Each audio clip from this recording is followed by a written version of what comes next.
ನಮಸ್ಕಾರ ಕರ್ನಾಟಕ ಸ್ಟಾರ್ ಸುವರ್ಣದಲ್ಲಿ ಪ್ರಸಾರ ಹೋಗೋ ಆಸೆ ಸೀರಿಯಲ್ ಇಷ್ಟು ದಿವಸ ಒಂಥರ ಇತ್ತು. ಇವಾಗ ಇನ್ನೊಂದು ಥರ ಆಗಿದೆ. ಯಾಕೆ ಅಂದರೆ ಸೂರ್ಯನ ತಂಗಿ ತಾರಾ ಬಂದಾಗಿದೆ. ತಾರಾಗೆ ಒಂದು ಲವ್ ಸ್ಟಾರ್ಟ್ ಆಗಿದೆ. ಹೌದು, ತಾರಾಗೆ ಮಂಚನ ಮೇಲೆ ಲವ್ ಸ್ಟಾರ್ಟ್ ಆಗಿದೆ. ಇವತ್ತಿನ ಎಪಿಸೋಡಲ್ಲಿ ಏನೇನಾಗುತ್ತೆ, ಹೇಗೆ ಅವಳ ಲವ್ನ ಹೇಳ್ಕೊಡ್ತಾಳೆ, ಪೂರ್ತಿ ವಿವರ ಐತೆ. ವಿಡಿಯೋನ ದಯವಿಟ್ಟು ಎಲ್ಲೂ ಸ್ಕಿಪ್ ಮಾಡ್ದೆ ನೋಡಿ, ಯಾಕೆಂದರೆ ಇವತ್ತಿನ ಎಪಿಸೋಡ್ ತುಂಬಾ ಚೆನ್ನಾಗಿದೆ. ಸರಿ, ಇನ್ಯಾಕೆ ತಡ, ಇವಾಗ ನೋಡ್ಕೊಂಬರೋಣ ಎಪಿಸೋಡಲ್ಲಿ ಏನೇನಾಗುತ್ತೆ ಅಂತ. ಇಲ್ಲಿ ಫೈನಾನ್ಷಿಯರ್ ಅವರಿಗೆ ಮ್ಯಾನಿಪ್ಯುಲೇಟ್ ಮಾಡ್ತಾ ಇರ್ತಾನೆ ಶಾಂತಿ ಫ್ಯಾಮಿಲಿಗೆ. ಆದರೆ ಎಲ್ಲರೂ ಮನೆಯವರೆಲ್ಲರೂ ಬೇಡ, ಇದರಲ್ಲಿ ಏನೋ ಪ್ರಾಬ್ಲಮ್ ಇದೆ ಅಂತ ಹೇಳಿದಾಗ ಶಾಂತಿ ಮತ್ತು ಮನೋಜ್ಗೆ ತುಂಬಾ ಸಿಟ್ಟು ಬರುತ್ತೆ. ಆಗ ಫೈನಾನ್ಷಿಯರ್ ಸರಿ, ಈ ಆಫರ್ ತುಂಬ ದಿವಸ ಇರಲ್ಲ ಅಂತ ಹೇಳಿದಾಗ ನಮಗೆ ಸ್ವಲ್ಪ ಟೈಮ್ ಕೊಡಿ, ನಾವು ಹೇಳ್ತೀವಿ ಅಂತ ಶಾಂತಿ ಅವ್ರನ್ನ ಕಳಿಸ್ತಾರೆ. ಇಲ್ಲಿ ಮನೆಯವ್ರ ಮೇಲೆ ರೇಗಾಡ್ತಾ ಇರ್ತಾಳೆ ಶಾಂತಿ. ಏನ್ರಿ, ನಮ್ಮ ಮಗನಿಗೆ ಏನೋ ಒಂದು ಒಳ್ಳೇದು ಮಾಡಬೇಕು ಅಂದ್ರೆ ನೀವು ಬಿಡೋದೇ ಇಲ್ವಲ್ಲ. ಪಾಪ ನನ್ನ ಮಗ ಮನೋಜ ಏನೋ ಬಿಸ್ನೆಸ್ ಮಾಡಬೇಕು ಅಂತ ಆಸೆ ಪಟ್ಟಿದ್ದ. ಈ ನನ್ನ ಅಪ್ಪ ಇದಾನಲ್ವಾ, ನನ್ನ ಮನೇನ ನನ್ನ ಹೆಸರಿಗಷ್ಟೇ ಬರೆದಿದ್ರೆ ನಾನು ಈ ಮನೆನ ಯಾವಾಗಲೂ ಅಡವಿಟ್ಟು ನನ್ನ ಮಗನಿಗೆ ಒಳ್ಳೆ ಬಿಸ್ನೆಸ್ ಹಾಕ್ಕೊಡ್ತಾ ಇದ್ದೆ. ಆದರೆ ಅವರು ತೀರೋಗ್ಬೇಕಿದ್ರೆ ನಿಮ್ಮ ಹೆಸರು ಹಾಕಿದಾರಲ್ವಾ, ಏನು ಮಾಡೋದು, ನನ್ನ ಕರ್ಮ ಅಂತ ಬೈತಾರೆ. ಸೂರ್ಯ ಹೇಳ್ತಾನೆ, ಅಮ್ಮ, ಈ ಮನೆ ಮೇಲಿರೋ ಸಾಲನ ನಾವು ಹೇಗಾದ್ರೂ 3 ಜನ ಮಕ್ಳಿದೇವಲ್ವಾ, ದುಡಿದು ತೀರಿಸ್ತೀವಿ ಅಂತ ಹೇಳ್ತಾರೆ. ಆಗ ಮನೋಜ್ ಕೂಡ, ಹೌದಾ, ಹಾಗಿದ್ರೆ ನನ್ನ ಸಾಲನ್ನು ತೀರಿಸ್ಬಿಡಿ ಅಂತ ಇಲ್ಲಿ ಗಲಾಟೆ ಮಾಡ್ತಾನೆ. ನಿಮ್ಮ ಸಾಲ ನಾವು ಯಾಕೆ ತೀರಿಸ್ಬೇಕು, ನಿಮ್ಮ ಖುಷಿಗೋಸ್ಕರ ನೀವು ಸಾಲ ಮಾಡ್ಕೊಂಡಿದ್ದೀರಾ, ನಾವು ಮನೆ ಆದ್ರೆ ಎಲ್ಲರೂ ಇರ್ತೀವಿ, ಅದಕ್ಕೋಸ್ಕರ ತೀರಿಸ್ತೀವಿ ಅಂತ ಮೀನಾ ಕೂಡ ಧ್ವನಿಗೂಡಿಸ್ತಾಳೆ. ಆಗ ಶಾಂತಿಗೆ ಮತ್ತೆ ಸಿಟ್ಟು ಬರುತ್ತೆ. ಅಲ್ಲ, ನೀವು ಸಾಲ ತೀರಿಸ್ತೀನಿ ಅಂತ ಹೇಳ್ತಿದ್ದೀರಲ್ವಾ, ಇದನ್ನ ₹1 ₹2 ಸಾಲನ, ಲಕ್ಷಾಂತರ ಸಾಲ. ನೀನ್ ಆದ್ರೆ ಯಾವಾಗಲೂ ಡ್ರೈವರ್ ಕೆಲಸ ಮಾಡ್ತಾ ಇರ್ತೀಯ, ಎಷ್ಟು ದುಡ್ಡು ಬರುತ್ತೆ ಅದರಲ್ಲಿ. ನನ್ನ ಮಗ ಆದರೆ ಡಿಗ್ರಿ ಓದಿದ್ದಾನೆ, ಏನೋ ಒಂದು ಕೆಲಸ ಮಾಡಿ ಮಾಡ್ತಾನೆ. ಹಾಗೆ ನನಗೆ ಗೊತ್ತಾಯ್ತು ಮೀನಾ, ನಿನ್ನ ಪ್ಲ್ಯಾನ್ ಏನು ಅಂತ.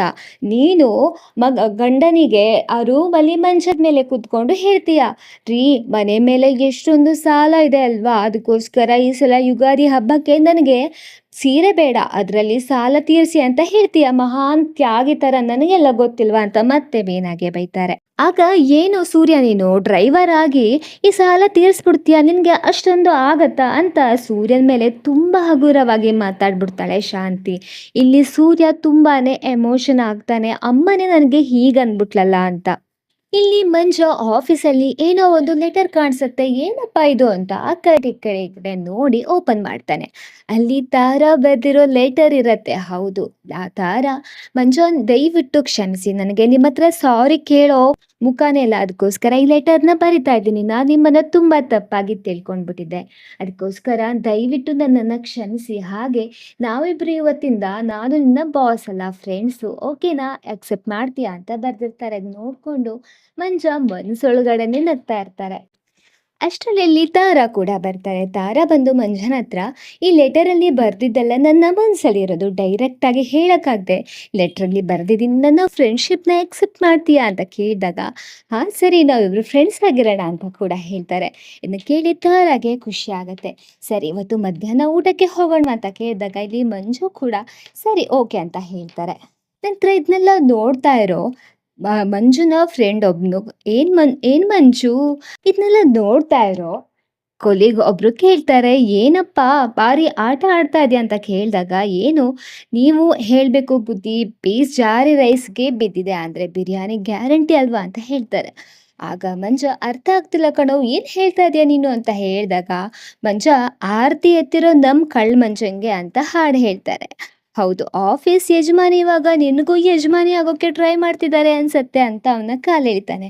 ಮಂಜ ಆಗ, ಇಲ್ಲ, ಅದರ ತಪ್ಪು ತಿಳ್ಕೊಬೇಡ, ಅದಕ್ಕೆ ಸಾರಿ ಕೇಳಿ ಫ್ರೆಂಡ್ಸ್ ಅಂತ ಹೇಳಿದ್ದಾರೆ ಅಷ್ಟೇ ಅಂತ ಹೇಳ್ತಾರೆ. ಆಗ ಅಜಯ್ ಹೇಳ್ತಾರೆ, ಎಲ್ಲ ಚಿತ್ರಾನ್ನ ಒಗ್ಗರಣೆಯಿಂದಲೇ ಗುರುವೇ ಶುರುವಾಗೋದು. ಮೊದಲು ಸ್ನೇಹ, ಆಮೇಲೆ ವಾತ್ಸಲ್ಯ, ಆಮೇಲೆ ಬಿಟ್ಟಿರೋಕೆ ಆಗಲ್ಲ ಅನ್ನೋ ಭಾವನೆ, ಅದೇ ಲವ್ ಕಣೋ ಅಂತ ಹೇಳಿದಾಗ ಮಂಜ ಸ್ವಲ್ಪ ಸೀರಿಯಸ್ ಆಗಿ ಹೇಳ್ತಾನೆ, ನನ್ನ ಜೀವನದಲ್ಲಿ ಅದೆಲ್ಲ ಆಗೋಕೆ ಸಾಧ್ಯನೇ ಇಲ್ಲ ಅಜಯ್. ಮನೆಯಲ್ಲಿ ಆಲ್ರೆಡಿ ಹುಡುಗಿನ ನೋಡಿದ್ದಾರೆ, ಅದನ್ನ ಮೀರಿ ನಮ್ಮಿಬ್ಬರ ಮಧ್ಯೆ ಪ್ರೀತಿ ಹುಟ್ಟೋ ದಿನ ಬಂದ್ರೆ ಆ ಸ್ನೇಹನ ನಾನೇ ಬಿಟ್ಬಿಡ್ತೀನಿ, ಹೋಗು, ಕೆಲಸ ನೋಡ್ಕೊ ಹೋಗು ಅಂತ ಅವನಿಗೆ ಬೈದು ಕಳಿಸ್ತಾನೆ. ಅಜಯ್ ಅಲ್ಲಿಂದ ಹೊರಡ್ತಾನೆ.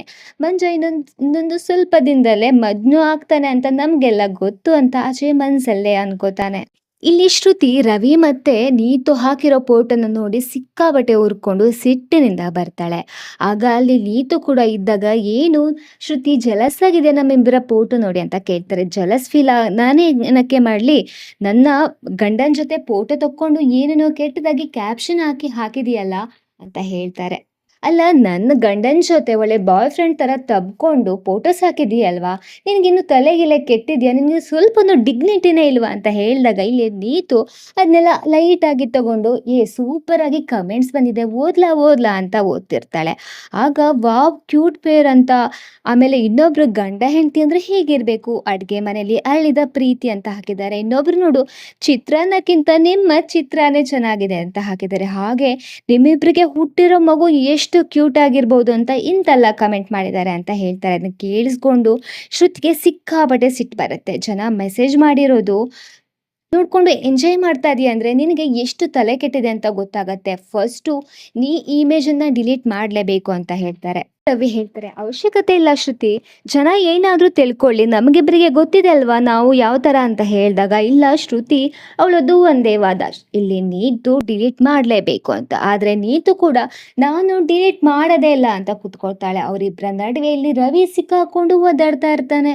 ನಂತರ ಇಲ್ಲಿ ಮನೋಜ್ ರೋಹಿಣಿಗೆ ಕಾಲ್ ಮಾಡ್ತಾನೆ, ನೋಡು ಕೋರ್ಟಿಂದ ಸಮನ್ಸ್ ಆರ್ಡರ್ ಬಂದಿದೆ, ನೀನು ಕೋರ್ಟ್ಗೆ ಬರಬೇಕು ಡಿವೋರ್ಸ್ಗೆ ನೋಟಿಸ್ಗೋಸ್ಕರ ಅಂತ ಹೇಳ್ತಾನೆ. ಆಗ ಇಲ್ಲಿ ರೋಹಿಣಿ ಹೇಗಾದ್ರೂ ಮನೋಜ್ನ ಉಳಿಸ್ಕೊಳ್ಬೇಕು ಅಂತ, ಮನೋಜ್ ನಿಮ್ಮ ಫೋಟೋನ ನೋಡ್ತಾ ಇದ್ದೆ, ಎಷ್ಟು ಮುದ್ದಾಗಿದ್ದೀರಾ, ನಿಮ್ಮ ಫೋಟೋ ನೋಡ್ರೆ ಮುದ್ದು ಮಾಡಬೇಕು ಅಂತ ಅನ್ಸತ್ತೆ ಅಂತ ಹೇಳ್ತಾಳೆ. ಆಗ ಮನೋಜ್ ಏನೇನೋ ಹೇಳ್ಬೇಡ, ನೀ ಕೋರ್ಟ್ಗೆ ಬರಬೇಕು ಅಷ್ಟೇ ಅಂತ ಹೇಳ್ತಾಳೆ. ಆಗ ಆಗ ಅವಳು ಮತ್ತೆ ಹೇಳ್ತಾ ಇರ್ತಾಳೆ, ನೀವು ಆಚೆ ಹೋಗ್ಬೇಕಾದ್ರೆಲ್ಲ ನನ್ನ ಹಗ್ ಮಾಡ್ಬಿಟ್ಟು ಹೋಗ್ತಿದ್ರಿ ಅಲ್ವಾ, ಅದನ್ನ ಇವಾಗ ನೆನ್ಸ್ಕೊಂಡ್ರೆ ತುಂಬಾ ಖುಷಿ ಆಗತ್ತೆ. ಒಂದ್ ಸೆಕೆಂಡು ಸ್ವರ್ಗಾನೇ ನನ್ನ ತಬ್ಕೊಂತು ಅಂತ ಅನ್ಸ್ತು ಮನೋಜ್, ಏನಾದ್ರೂ ಮಾತಾಡಿ ಮನೋಜ್ ಅಂತ ನಿಮ್ಮ ಧ್ವನಿಗೋಸ್ಕರ ಕಾಯ್ತಾ ಇದ್ದೀನಿ.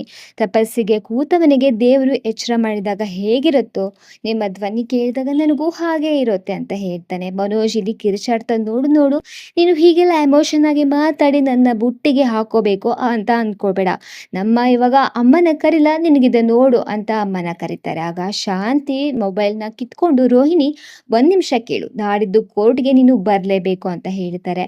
ಆಗ ರೋಹಿಣಿ ಶಾಂತಿ ಮಾತು ಕೇಳಿದೆ ಮನೋಜನಿಗೆ ಕೇಳಿಸುವಂತೆ, ಮನೋಜ್ ನನಗೆ ಯಾವಾಗ್ಲೂ ಬೇಜಾರಾದ್ರೆ ನೀವು ನನ್ನನ್ನ ಗಟ್ಟಿಯಾಗಿ ತಬ್ಕೊಂಡು ನನ್ನ ಹಣೆಗೆ ಮುತ್ಕೊಡ್ತಿದ್ರಿ ಅಲ್ವಾ ಅಂತ ಹೇಳ್ತಾರೆ. ಅಷ್ಟರಲ್ಲಿ ಸೂರ್ಯ ಒಳಗಡೆ ಬರ್ತಾನೆ. ಇಡೀ ಸನ್ನಿವೇಶನ ಶಾಂತವಾಗಿ ನೋಡ್ತಾನೆ. ಅವನ ಮುಖದಲ್ಲಿ ಈಗ ಗೆಲುವಿನ ನಗು ಇರುತ್ತೆ. ಅವನು ಮನೋಜನ ಎದುರು ಬಂದು ನಿಲ್ತಾನೆ. ಆಗ ಸೂರ್ಯ ಹೇಳ್ತಾನೆ, ಸಾಲ ಮಾಡೋದಕ್ಕೆ ಭಯ ಪಡೋರು ನಾವು, ಇನ್ನೊಬ್ಬರ ಸಾಲ ತೀರ್ಸೋದಕ್ಕೆ ಧೈರ್ಯ ಮಾಡ್ಲೇಬಾರ್ದು ಅಂತ ಹೇಳ್ತಾರೆ. ಇಲ್ಲಿಗೆ ಇವತ್ತಿನ ಎಪಿಸೋಡ್ ಮುಗಿಯುತ್ತೆ. ನೆಕ್ಸ್ಟ್ ಎಪಿಸೋಡ್ ಅಲ್ಲಿ ಏನಾಗುತ್ತೆ, ತಾರಾ ಮತ್ತೆ ಮಂಜನ ಪ್ರೀತಿ ಸ್ಟಾರ್ಟ್ ಆಗತ್ತಾ, ಒಂದ್ ವೇಳೆ ತಾರಾ ಅವನಿಗೆ ಇದ್ ಮಾಡಿ ಪ್ರಪೋಸಲ್ ಮಾಡಿದ್ರು ಮಂಜ ಒಪ್ಕೋತಾನ, ನೋಡಕ್ಕೆ ನೆಕ್ಸ್ಟ್ ಎಪಿಸೋಡ್ ತನಕ ವೇಟ್ ಮಾಡ್ಲೇಬೇಕು. ವಿಡಿಯೋ ಹೇಗಿತ್ತು, ಇವತ್ತಿನ ಎಪಿಸೋಡ್ ಹೇಗೆ ಅನಿಸ್ತು ಅಂತ ದಯವಿಟ್ಟು ಕಮೆಂಟ್ ಬಾಕ್ಸ್ ನಲ್ಲಿ ತಿಳಿಸಿ. ಹಾಗೆ ನಮ್ಮ ವಿಡಿಯೋಗೆ ಒಂದು ಹೈಪ್ ಅನ್ನ ಹಾಕಿ, ಯಾಕೆಂದ್ರೆ ನಮ್ಮ ವಿಡಿಯೋ ಅಷ್ಟು ವೈರಲ್ ಆಗಿ ಹೋಗತ್ತೆ.